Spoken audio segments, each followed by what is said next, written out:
umrning har bir lahzasini g'animat bilaylik birodar. Allohning huzuriga borganimizda bizning kimligimizda qizig'i yo'q birodar. Masjid imomi bo'lamizmi? Shayx bo'lamizmi?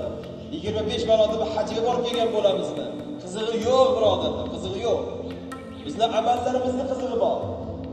Amalimiz go'zal bo'lishi kerak. Amalimiz yaxshi bo'lishi kerak. O'zimiz chiroyli yursak-ku, lekin amalimiz yomon bo'ladigan bo'lsa, befoyda birodar.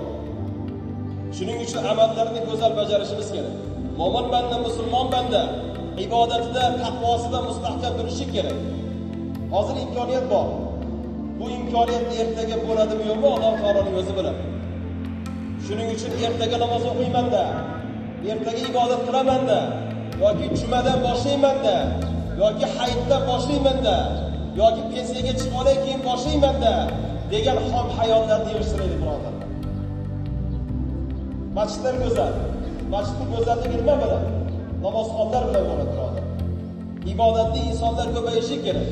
Jamiyatda har qanaqangi yomonliklar ko'paymaydi inshaalloh.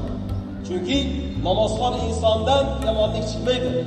G'iybat bo'xton chiqmaydi, ko'rolmaslik chiqmaydi, xiyonat chiqmaydi, yomon illatlar chiqmaydi birodarlar. Shuning uchun har birimiz Allohning amriga itoat qilaylik.